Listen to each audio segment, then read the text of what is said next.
Kaunist keskhommikut, head raadiokuulajad ja vaatajad YouTube'is. Täna on stuudios nagu ikka Keskerakonna esimees Mihhail Kõlvart ja Europarlamendi liige, Keskerakonna liige samuti, Jaak Madisson.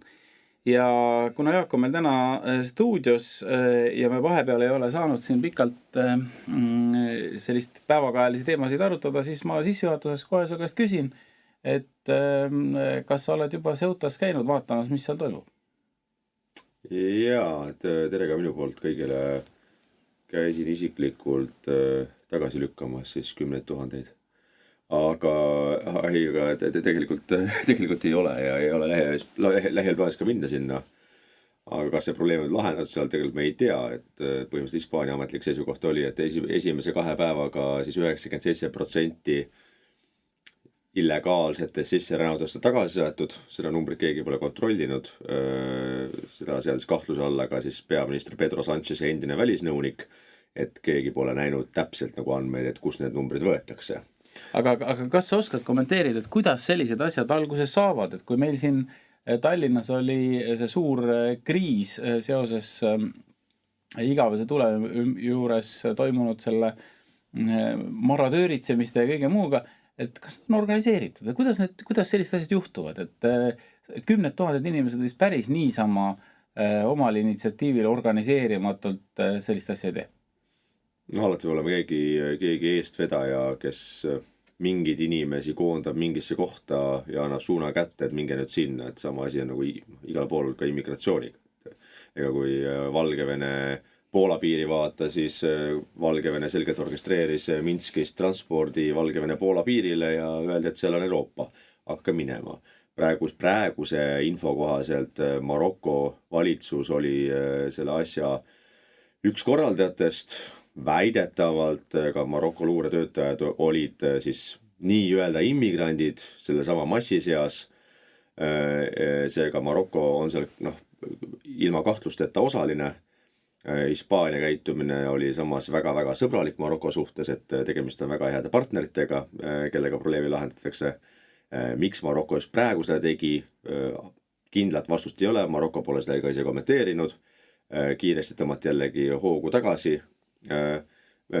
Üks osa väidetav on see, et hetkel Marokol on väga head suhted praeguse siis Ameerika Ühendriikide juhtkonnaga ja Valgemajaga.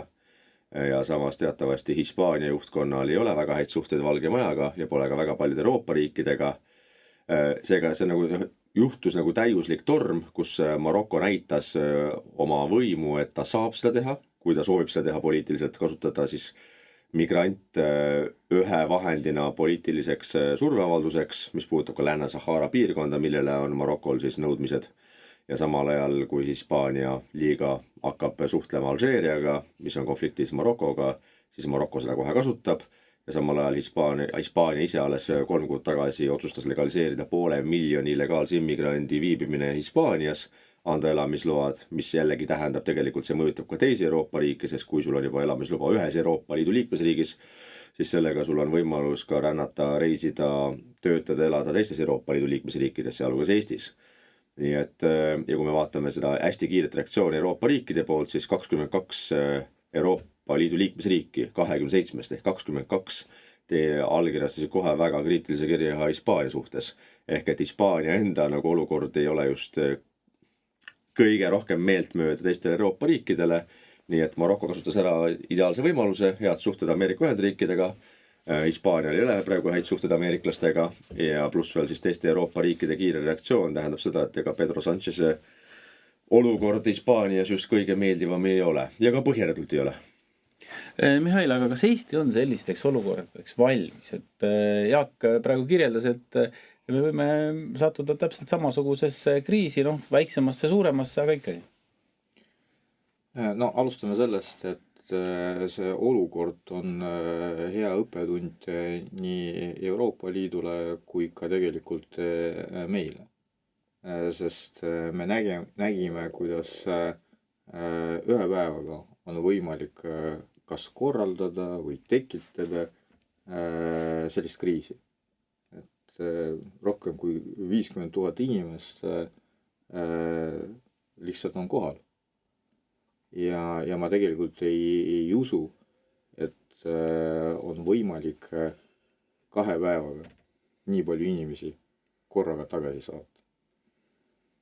Ja võib pikalt arutada, et kas oli pahatahtlik aktsioon või erinevate asjaolude kokkulangevus, aga selge on see, et kriis on tekkinud. Ja see ei ole esimene kriis ja tõenäoliselt ei ole ka viimane kriis. Ja minu jaoks ei ole nagu arusaadav, miks näiteks minu toetus Itaalia otsusele on tekitanud nii palju pahameelt. Sest minu arvates Itaalia käitus adekvaatselt ja õigeaegselt. Et niimoodi riik peabki reageerima selleks, et enda huvisid, aga eelkõige enda julgeolekut kaitsta. Ja selle asemel, et kasutada loosungeid ala, et vaba liikumine Euroopa Liidus on püha, et on vaja teha järeldusi. Et kui näiteks kas Lätis või Leedus või isegi meie piiril peaks tekkima samalaadne kriis, siis meie peame samamoodi operatiivselt reageerima, nii nagu seda tegi Itaalia. See teine nagu järeldus, mida on vaja teha, et ja kahjuks see ei ole esimene kord, tegelikult siis, kui on suur või väike kriis, iga riik peab arvestama, et kõigepealt kohalikud huvid, meie huvid. Me nägime seda COVID-i kriisi ajal, me nägime seda energeetika kriisi ajal, siis kui midagi juhtub, kõik unustavad ära kõik võimalikud Euroopa väärtused, sealhulgas ka vaba liikumine. Veel üks, ma tuletan meelde olukorda, mida me nägime COVID-i kriisi ajal. Kas keegi vaba liikumisest mäletas? Või siis kaua liikumisest? Igaüks tegeles enda probleemidega ja kui oli vaja, siis piirid kinni, maskid ainult endale ja nii edasi. No ja kui see on objektiivne reaalsus, siis see peaks olema ka meile nagu õppetund, et kui tekib kriis, siis ei ole vaja kasutada loosungit, siis tulebki tegeleda enda julgeoleku küsimustega. Ja viimane asi, see on otse vastus sinu küsimustele, kas me oleme valmis sellisteks kriisideks, ei ole. Kui meil peaks juhtuma selline asi, et siin on korraga massiline migrantide rünnak ja meie jaoks mass ei ole 50 000, meie jaoks mass on 200-300 inimest, siis meie jaoks on päris kriis. Nagu ma mäletan, et kui sõda algas Ukrainas, Tallinn meie juhtimisel avas põgenike vastuvõttu punkti 4 päeva jooksul. Riik avas enda punkti. Möödus selleks ajaks juba 1,5 kuud pärast sõja algust. 1,5 kuud. Ja rääkida sellest, et see on üldse nagu erinevad asjad. Et kui illegaalide rünnak või siis sõjapõgenikud Ukrainas. Et meil ei ole valmidus selliseid kriise lahendada. Ja nagu laiem järeldus. No tegelikult me peame tunnistama, et Euroopa tegelikult massimigratsiooniga hakkama ei saanud. Ja nüüd ma räägin legaalsest immigratsioonist. Ja see pole esimene kord. Ja, et laiemas plaanis, et aga Jaak, Mihhail ütles, et Euroopa väärtused nagu, ma ei tea, ütleme, et ei toimi. Et kas on midagi sellist... Ma võib-olla täpsustan nii palju, et Euroopa Liidu väärtused ja Euroopa väärtused ei ole... Need ei lange kokku, ma olen nõus. Need ei ole päris samad asjad. Aga sellega ma olen ise täiesti nõus, et kõik hakkavad kohe nii-öelda oma valijate pärast kohalikus riigis muretsema, piirid lähevad kinni, kõik need asjad, me oleme näinud, et see ei ole mitte, et me kujutame seda ette, vaid see on reaalselt juhtunud. Et mida see tähendab siis kogu selle liidu kooshoidmise ja juhtimise kontekstis? Kuidas see Brüsselist paistab sul? No, ega selle Ceuta, selle Hispaania enklaavi juhtumiga ju ega Euroopa Liit ei reageerinudki mitte kuidagi, sest et mida sa ka seal teed. No aga ikkagi avaldusi oli päris palju, et siin tipp-poliitikud tulistasid siia-sinna. Avaldused üldiselt ei maksa mitte midagi, et see on kõik see, mis puudutab solidaarsust ja tolerantsust ja koostööd ja väärtusi, siis need kõik on ju deklaratiivsed loosungid, mis on nagu a priori tehakse, see on nagu üks Euroopa Parlamendi liige Eestis, kes mõistab kõike hukka alati. Et vahet ei ole, mis maailmas juhtub, ma mõistan väga tugevat hukka. Ma nime ei hakka ütlema, aga küll vaatajad saavad aru. Ega hukka võime kõike mõista, võime avaldada solidaarset, tolerantset lähenemist, aga kas see midagi muudab või see ei muuda midagi. Euroopa Liidu senine lähenemine, kuni 2024, kui toimus selline siis võib-olla ideoloogiline ka jõu tasakaalu muutumine Euroopa Parlamendis, oli see, et me oleme avatud. Euroopa Liidu välispiirikaitseorganisatsioon Frontex, mida on rahastatud siis kõikide Euroopa maksumaksjate ühisest taskust, tegeles pigem turismiteenuse pakkumisega kui välispiiride kaitsega, näiteks ka Lampedusa saare puhul, mis puudutab Itaaliat, siis kui Frontexi laevad Vahemerel otsivad migrante, siis mitte selle eesmärgiga, et nad viia tagasi Tuneesia rannikule, kus nad väljusid näiteks paatidega, sest Tuneesia on ohutu riik, seal ei ole sõjategevust ja Tuneesia valitsust väga hästi teadis, et inimkaubitsejad saadavad sadu paate päevas teele Vahemerele sihiks Lampedusa saar ja Frontex siis käis neid otsimas, et tuua nad Lampedusale, mitte viia tagasi siis lähtekohta. Ehk et see ideoloogiline lähtepunkt oli see, et me oleme hästi humaansed, me ei tegele tagasilükkamistega, mis kõlabki võib-olla natuke nõudselt, kõik need pushbackid, et me hakkame jõuga, aga asja probleem on selles, et kui sa seda ei tee, siis sa annad selle rohelise tule, et kõik saavad sisse ja siis koha peal hakkame vaatama, kuhu me neid paneme. Ja siis tuleb järgmisena see, et üks riik ei suuda enam toime tulla, seega siis sellest tuli ka see immigratsioonipakt, kus on sees ka väga selgelt kirjutatud, et tuleb solidaarselt siis kas anda rahalist abi, tehnilist abi või võtta siis kvoodi alusel inimesi endale vastu. Tänane poliitiline olukord on selgelt muutunud, kus kas või Itaalia, aga Saksamaal on see nihe läinud selgelt paremale või konservatiivsemas suunas, kus see valu lävi on ületatud, ehk et sa ei saa neid lõputult vastu võtta, sest et su enda sotsioloogiline tasakaal ühiskonnas on niivõrd viltu läinud, kus sul tekivad väga suured pinged ühiskonnas. Seega see suund ongi olnud täna olnud see, et välispiiride kaitses kõik räägivad rohkem, on rääkinud ka juba Ursula von der Leyen, aga mis see reaalne samm? Kas me anname rohkem volitusi Frontexile, välispiiri kaitseorganisatsioonile, kes on täna tegelikult ei julge täita oma põhilist ülesannest, milleks on välispiiri kaitsmine, sest sul on alati siis väga selgelt vasakpoolsed või sotsialistlikud poliitilised erakonnad Euroopas, kes pistavad suuresti karjuma, et rikutakse inimõigusi, kui teostatakse piirivalvet. Kui me võtame see, mida Poola tegi kas või 2 aastat tagasi, pani selgelt piir kinni. 10 kilomeetri kauguselt piiril Valgevenega tekitati keelutsoon. Mitte ükski inimõigusorganisatsioon, mitte ükski ajakirjanik ei tohtinud minna lähemale Valgevene piiril kui 10 kilomeetrit.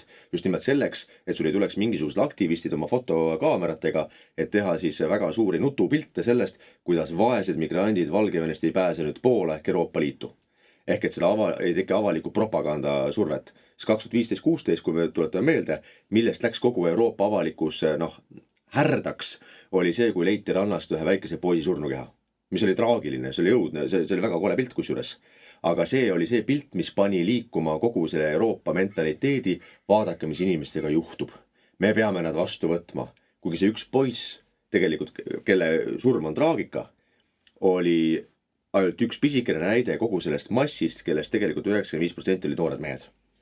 Aga see, kuidas see manipulatsioon ja avalik propaganda töötab, oli see, et just nimelt me saime õige pildi esikaantel üle Euroopa, üks poiss sai surma Vahemerd ületades, üritades pääseda sealt kohutavast riigist, koduriigist, pääseda Euroopasse uuele elule, uue lootusega, siis noh, see on õudne, see on inimeste tragöödia, tegelikult isiklikud elud, aga lõpuks see ka Euroopale on ka, ütleme, kui me vaatame olukorda, siis meil on väga rasked valikud ja lõpuks on see, et me kahjuks ei suuda tervet maailma päästa, paraku.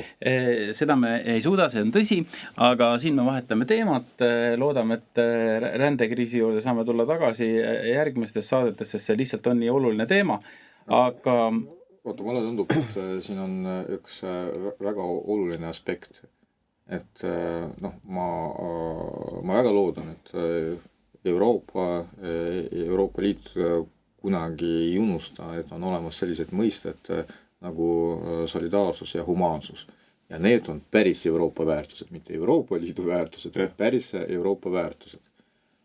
Aga nende väärtuste rakendamine tähendab ka seda, et me oleme suutelised inimesi vastu võtta, tagada nendele heaolu ja sellega mitte kahjustada ka kohalike inimeste heaolu. Ja see on minu arvates ka väärtuspõhine lähenemine. Et tegelikult loomulikult, kui me räägime sõjapõgenike taustast, siis nendel ei ole valikud. Kui me räägime, et tegemist on majandusmigrantidega, siis noh, ka nende elu on oluline, aga nende valik on kas halvem või parem elu. Ja kui nemad liiguvad parema elu suunas, siis ei saa toimuda teiste inimeste elu kvaliteedi arvelt. No siin on üks oluline märkus ka, et ega Eesti tundub Euroopast vaadates ka üks halvema elukvaliteediga riik. Malgad on madalad, elukvaliteet keskmiselt ei ole nii, aga siin elab ka väga palju inimesi, kellel on, noh, meil on neid püstiriikaid ka päris palju, et Marokos on sama lugu, ma alles jaanuaris seal käisin, seal on tegelikult ka uskumatut rikkust vaesuse kõrval. Nii et noh, need ühiskonnad on nagu mitmekihilisemad, et see ei ole päris niimoodi, et kõik, kes elavad Marokos, et elavad ja söövad puukoori. No ka Eestis 25–30% ühiskonnast elab kas suhtelises või absoluutses vaesuses. Nõus. Noh, õnneks meie vaesus versus Marokko vaesus ei ole päris samad kategooriad. Aga mida mina tahan öelda, et see on väga oluline tasakaal, mida me peame ühiskonnas hoidma. Me ei saa unustada humaansust. Et no sellepärast me ei oleme ka eurooplased. Absoluutselt. Aga see võib juhtuda, kui inimesed tunnevad, et nende heaolu, aga tegelikult ka nende turvatunne on ohus, siis mingi hetke inimesed hakkavad tunnustama humaansusest. Ja see on ka see protsess, mida Euroopas on praegu näha. Seega ei saa seda nagu lubada ja seega peab tekkima ka väga karm, pragmaatiline, aga humaanne ja õiglane arusaam. Me ei saa vastu võtta nii palju inimesi, siis me nendega lihtsalt ei saa hakkama. Absoluutselt nõus. Aga nüüd 19. sajandi Euroopa väärtused olid päris humaansed, aga ilusad, aga samas karmid. Ma näen, et see on nii terav teema, et me võiks rääkida terve saate täis, aga meil on 2 väikest teemat veel. Üks nendest tundub isegi suur, ma pean silmas seda, et lätlased on olnud edukad käibemaksu langetajad toiduainetele, 4 toiduainele on see juba langenud. Tulemused olid täpselt see, mida oodati või isegi natukene paremad. Mihhail, mul on nüüd sulle konkreetne küsimus. Ütle palun, millal Eestis langeb toiduainete käibemaks, millal me ikkagi tahame lätlastest ette jõuda, mitte olla sabas sörki? Muidu see on selline väga huvitav nagu lähenemine, et kunagi Eesti Balti riikide seas oli alati liidri positsioonis. Ja täna seda ei ole. No me oleme enamus valdkondades sabas sörkijad. Ja kui me räägime majanduskasvust ja nendest operatiivsetes lahendustes, mida valitsused suudavad pakkuda, siis tegelikult viimase 4-5 aasta jooksul, et valitsus ei suutnud meile ühtegi sisulist lahendust pakkuda, mis positiivselt mõjutaks majandust ja inimeste heaolu lähtuvalt sellest. Ja ma mäletan, kui on see arutelu aktiivselt käinud, inimesed on kogunud allkirju rohkem kui 100 000, ettevõtted ja ettevõtjad on andnud signaali, et see on vajalik samm, siis meie valitsus, eelkõige Reformierakond, on küüniliselt pakkunud 2 vastuargumenti. Üks, sööge vähem. Jah, sina otsuses mõttes, lugupeetud rahandus No ma näen, et minister Jürgen Ligi seda ütles inimestele. Ei, no aga inimesed söövadki, kõik käivad kogu aeg kõhnemaks ja ma tänaval käin, vaatan, kõik söövad võib-olla Osempikut ainult, et muud ei olegi. Ja teine argument, et see on mõttetu. Milleks seda teha? Et niikuinii hinnad kasvavad, kui riik alandab käibemaksu, siis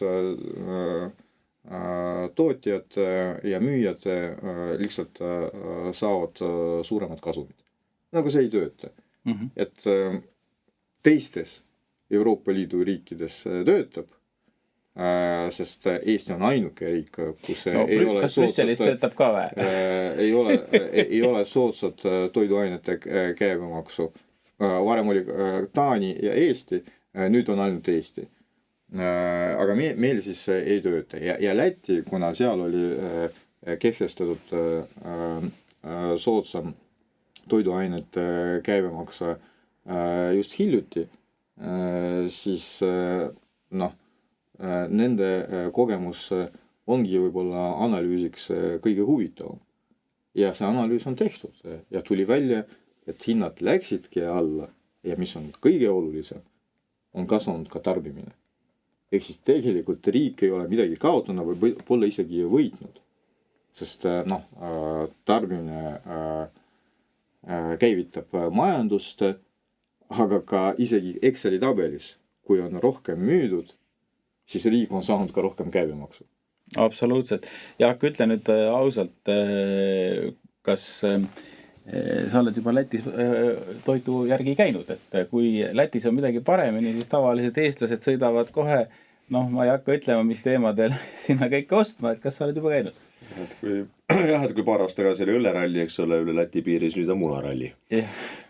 Aga seal ütleb numbrites ka, et ma tean, veel praegusele rahandusministrile meeldib hästi palju numbrid ja statistikat esindada. Ja mis talle eriti meeldib, on siis tsiteerida näiteks OECD raporteid, et väliseksperdid soovitasid seda, väliseksperdid soovitasid seda uut maksu, väliseksperdid soovitavad ka kinnisvaramaksu. Et mida kõike targad väliseksperdid soovitavad ja siis kohalikud pärismaalased aborigeenid peavad ikka üle võtma kinni silmi, et aga niimoodi soovitati. Siis tegelikult numbritest rääkides, et faktid ongi väga olulised ja Läti puhul, mis tuli nüüd välja viimastel päevadel, kui analüüsiti siis seda tulemust, siis Läti ju otsustas langetada käibemaksu 21% 12%-le 4 põhitoiduaine grupil ehk munad, leib, piim ja linnuliha. Ehk et nendel 4 toiduainel on 12% käibemaks ehk 2 korda väiksem kui Eestis. Et Eestis on 24%. Ja nad eeldasid, prognoosisid, et see peaks langetama 7,44% hinda. Langes kõigis 4 grupis vähemalt selle eeldatud numbri või isegi rohkem. Peaaegu 8%. Umbes 8% langes hind ja ka Lätis on olemas nii-öelda Eesti-laadne konkurentsiamet, kes teostab kontrolli, et kas kaupmehed järgivad siis seda käibemaksu langetamise piirmäära, et nad ei pane seda raha oma taskusse. Ja esimese kontrolli käigus leiti 6 rikkumist 55-st. ja teiste kontrollide ja järelkontrollide käigus mitte ühtegi rikkumist. Ehk et kõik kaupmehed on järginud käibemaksu langetamist ja lisaks 1 aasta võrdluses tõusis sisetarbimine 4%. Ehk et inimesed hakkasid rohkem ostma, tarbijad rohkem kulutama, hinnad tulid alla rohkem kui eeldati ja kõik töötas. Ja nüüd kaalutakse Lätis seda laiendamist ka muudel toiduainegruppidele. Ja kui sa küsid, millal see juhtub, siis selles mõttes, kui inimesed teevad targa valiku kevadel 7. märtsil ja valivad Keskerakonda, siis see langeb tõenäoliselt järgmise aasta esimese poole aasta jooksul on võimalik see vähemalt osadel toiduainegruppidel ellu viia kiirkorras. Nii nagu tehti see Lätis väga kiiresti. Nii et kallid eestlased, kellel on kõht tühi, sõitke ruttu Lätti, seal on kõik parem. Aga meil on vaatasin veel üks oluline aspekt, et üks asi on, et Läti võttis vastu otsuse vastu, aga ka tegeletakse ka järelevalvega. Ja teine aspekt, mis on väga oluline, et alguses peale, kui tuli see initsiatiiv, siis oli öeldud, et me eelnevalt kohtume kaupmeestega, kas on katuseorganisatsioon või suuremate kettidega, aga valitsus andis ka signaali, et me kehtestame käibemaksu, soodsama käibemaksu toiduainetele, me loodame, et kasvab ka tarbimine, aga teie kaupmehed peate ka vastavalt käituma. Ehk siis see on seesama dialoog avaliku ja erasektori vahel, aga see on ka väga konkreetne signaal riigi poolt ja ka vastav järelevalve. Lätlastele palju õnne, aga meil on õnne praegu natukene vara soovida. Mehed, rääkige mulle nüüd ausalt, et kellest saab 2. septembril Eesti Vabariigi president. Ma tahaks teada. Täna me saame ausalt öelda, et sinust ei saa, minust ei saa ja Jaagust esialgu ka mitte. Ja rohkem. Jaak on liiga noor. No jah, tegelikult eks me oleme vist ka natukene noored, et sellest oli enne saadet meil natukene juttu, et president peaks ikkagi olema väärikas ja tubli ka vanuse poolest, aga kas see trall, mis praegu nagu toimub, kus tõsist debatti ei ole, ma ütleks, et põhiline küsimus on ju see, et ka erakonnad ei ole... Kas üks kandidaat saab presidendiks või mitte? Kas Ülle Madise ütleb meile ja või mitte? Et see on põhiline trall, mida mina praegu meedias nagu näen. Ja minu arvates, et see on probleem. Et me ju ei aruta, kas meil toimuvad valimised või määramine. Kuidas kandidaadid siis omavahel debateerivad, misuguseid ideid nad välja toovad, mis on võimalikud lahendused, ma ei tea, majanduses, välispoliitikas, mis on ühe või teise kandidaadi pikaajaline visioon. Et me arutame seda, kas ühele kandidaadile on toodud hääled kandikul selleks, et teda määrata, just mitte valida, vaid määrata või mitte. Et see on põhiline arutelu. Ja minu arvates see on juba kontseptuaalne küsimus. Aga see on Eestis sümptomaatiline, sest viimased 2 presidenti on meil tegelikult ametisse määratud. Suuremas plaanis meil on traditsiooniks, et valimised toimuvad kitsas ringis. Poliitikute kitsas ring tuleb kokku ja kas lepib kokku või siis toimub pikem protsess ja lõpuks niikuinii tuleb kokku leppida. Ehk siis, erakonnad peavad olema valmis omavahel kokku leppima ja see kokkuleppe sünnib kitsas ringis. Et see on sisuliselt määramine, ma olen sinuga nõus. Aga täna see on nii sisuliselt kui ka vormi poolest, kui ka kommunikatsiooni poolest, et täna ühiskonnale antakse väga selget signaali. Teil pole nagu asja siin midagi arutada. Te isegi ei pea kuulama, mida arutatakse, isegi formaalselt, et kandidaadid ei pea midagi omavahel nagu arutama. Me siin lepime kokku omavahel ja kandidaadiga ja siis Riigikogus toimub väike show ja president on sellega määratud. Ja siis keegi rahul ei ole presidendiga, et ta käib Kasahstanis, ütleb seal midagi valesti, siis et ta käib Soomes, ütleb midagi valesti, et no see kahjuks ei sõltu sellest, kas määratakse või valitakse. No natukene poliitikud teevad ka väga huvitavaid asju, vaatamata sellele, et nendel on selleks mandaat või tänu sellele, et nendel on selleks mandaat, aga ma tegelikult arvan, et peavadki toimuma presidendi otsevalimised. Siis keegi ei saa öelda, et kelle president see on. Jah, see on meie president, me valisime. Kas ta on hea, halb, teeb õigeid asju või mitte, et see on meie president. Aga selleks, et seda öelda, selleks peab rahvas valima. Täna see ei toimu. Me siin võime pikalt arutada, et kas üks või teine intriig on õige või vale, nii kaua, kui rahvas presidenti ei vali, et see ei ole rahva esindaja. Aga mina ütlen seda, et Kabes on asjad teistmoodi. Et kui sa tuled Eesti meistriks, siis hakatakse kohe ütlema, et aga vaat seda tugevat mängijat ei olnud siin kohal ja seda ei olnud ja siin sul vedas selle partii, sa võitsid ajaga. Aga suurmeistrid ütlevad, et võidab alati parim. Ükskõik, mis tingimused olid, parim võidab. Selles mõttes ma arvan, te mehed olete ju nõus, et Eesti presidendi saab, kes ta on, seda me täna ei tea, ja mina väidan, et võidab parim. Sest reeglite järgi. Vastavalt reeglitele. Ja, absoluutselt. Kabe võistlustel mul ei oleks ühtegi šanssi sinu vastu. Tõenäoliselt nagu ka sinul taekwondo võistlustel minu vastu. Aus jutt. Ja kõik sõltub reeglitest, vastab tõele. Teak, et sina oled olnud presidendi otsevalimiste toetaja, võib-olla algusest peale, ma ei tea, aga kas oskad öelda, kas Eestis on üldse võimalik, et see muutus tuleb, vastavalt reeglitele, nagu me siin Mihhailiga räägime, või on see selline poliitiline sööt, mis võib-olla siiralt, aga kunagi ei teostu? Ja see on täiesti arusaadav, kusjuures see skepsis väga paljude valijate osas, et rääkige, tegelikult seda ei tule.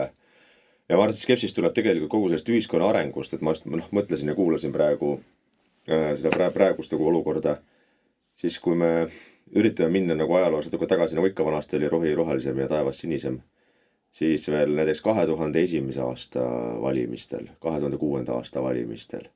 Toona olidki päriselt valimisdebatid presidendikandidaatide vahel. Seal oli Riigikogu esimees Toomas Savi, professor Peeter Kreitsberg, Peeter Tulviste. Väga väärikad, tugevad kandidaadid, käis omavahel võitlus avalikkuse ees ja siis loomulikult samamoodi erakonnad omavahel üritasid kokkuleppeid teha, aga mis toimus ka suuresti oli see valijameeste läbisõitmine, üle Eesti inimeste veelmine. See oli kampaania. See oli ka valimiskampaania, et millise presidendi taha tuua hääled. Täna on probleem selles, et kogu avalik see maine või kogu see renomee on läinud niivõrd halvaks, et ükski nagu selline või väga vähe inimesi, kes on piisavalt tugevad, väärikad, oratoorselt head, nad ei tahagi välja tulla, sest teavad, et lastakse sõela põhjaks. Alati on erakonnad, kes tegelikult mõtlevad järgmiste valimiste peale, neid tegelikult ei huvita, millise presidendi me päriselt saame, vaid nad mõtlevad eelkõige lühiajaliselt puhtalt oma enda isikliku kasu peale selleks, et kui palju töökohti me suudame säilitada peale järgmisi valimisi. Ja see on suuresti muutunud, ma arvan, siin viimase 10-15 aasta jooksul ja see on üleüldine, see on presidendi valimistega. Kui meil on võimalik, et meil on, see on kogu riigi, ma arvan, see näitab tervise või sukast nagu seisundit, et see on samamoodi ülekantav olukorda, kus meil ongi võimalik, et Euroopa riigis on rahandusministriks inimene, kes, ma ei tea, alavääristab, mõnitab näiteks Tallinna linnavolikogu esimeest Kõlvartit. See üheski normaalses väärikas riigis oleks see kohe avalik meelepaha selline, et vabariigi valitsuse minister ei saa seda teha. meil ei oleks võimalik, et välisminister käib tantsimas Gruusias mingitel lavalaudadel opositsiooniga. Ükskõik, kas sulle meeldib või meeldi isiklikult, see lihtsalt minister ei tee seda, eriti välisminister. Aga meil on see võimalik. Ehk et see tekitab selle olukorra, kus tegelikult väga palju väärikaid, tugevaid inimesi ei taha tulla poliitikasse. Aga kui nemad ei taha tulla, siis kes asemele jäävad? Jäävadki Tsahknad, Tarod ja Ligid. Ja see ongi selline nagu nullsumma mäng lõpuks, see on surnud ring. Et nemad jäävad sinna ja sest ükski normaalne inimene ei taha enam tulla. Ja see on sama asi siis lõpuks nagu presidendivalimistega, et tegelikult keegi ei julge tulla ja siis lõpuks sul on mingisugused, võib-olla üksikud kehkempüksid, kes siis tulevad suurelt, aga mina tahan, ja siis nad jäävad elu võimalust saada võib-olla presidendiks läbi suure õnne, kuigi nad teavad, et ühe tugeva konkurentsi puhul ja otsevalimiste puhul neil poleks elu sees võimalust. Mis tähendab seda, et kui sa küsid, kas on võimalik see olukord muutuks, ma arvan, et ega see olukord saab paraneda ainult siis, kui me tunnistame probleemi. Esiteks probleem on täna poliitilises kvaliteedis. Ja tihti probleem on ka selles, et kas valijad lasevad ennast teile ära petta, ära tinistada mingite odavate magusate valedega ja kas nad karistavad poliitikuid nende valede ja tegemata jätmiste pärast, kas või järgmise aasta kevadel. Teiseks, mida teeb järgmine koalitsioon, millised erakonnad moodustavad koalitsiooni ja see eeldab põhiseaduse muutmist ja presidendi otsevalimine tähendab põhiseaduse muutmist kahel viisil. Kas seda tehakse läbi 2 Riigikogu koosseisu, mis on väga riskantne, kuna me ei tea, mis tuleb 2031 valimistulemused. Kas siis järgmisel aastal kokku pandav koalitsioon, kes tahaks näiteks teha presidendi otsevalimised, korraldada 2031. aastal pole veel võimalik siis sellisel juhul, sest ka järgmine Riigikogu koosseis peaks selle heaks kiitma. Ja teine variant on korraldada referendum, siduv referendum, mis siis annaks aluse põhiseaduse muutmiseks. Ehk mis annaks teoreetiliselt võimaluse korraldada presidendi otsevalimised 2031. aastal otse ja see eeldab siis varasemat põhiseaduse muutmist referendumiga. Aga see eeldaks ka siis suuremat põhiseaduse tegelikult remonti, sest kuna see on põhiseaduslik institutsioon, täna ei ole väga konkreetselt ära määratletud näiteks ka presidendi roll välispoliitikas, see on pigem selline koostöö välisministeeriumiga ja samamoodi täna meil on väga suured lüngad, mis puudutavad erakorraliste valimiste esilekutsumist. Ehk et 92. aasta põhiseadusega võeti väga konservatiivne suund, et ei oleks ebastabiilsust poliitilises sfääris, mis on ka aru saada tegelikult, et meil ei oleks päris nagu Läti olukord või Bulgaaria olukord, kus on sul, ma ei tea, erakorralised valimised igal aastal. Samast see on üks äärmus, meil on vaja tegelikult jällegi tasakaalustavat lähenemist, kus ei oleks võimalik, et olematu 12% toetusega valitsus, ütleme käsi või laseb ja poob ja teeb seda, mis vähegi pähe tuleb, kuigi ühiskonnas tegelikult neil toetust ei ole, aga maha ka võtta ei saa, sest et ühtegi mehhanismi erakorraliste valimiste esile kutsumises ka presidendil täna ei ole.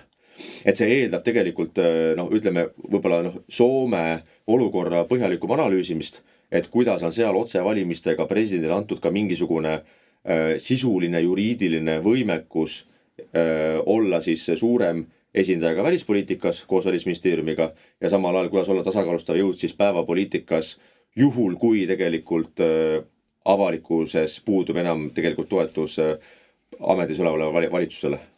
Ja viimane lühike küsimus, Mihhail, sulle, et kuidas on võimalik, et Eesti kõige populaarsem president läbi aegade küsitluste järgi Lennart Meri aastal 2001 andis ametist lahkudes sisse otsevalimiste eelnõu ja mitte midagi ei ole toimunud. Isegi korda pole paremaks tehtud.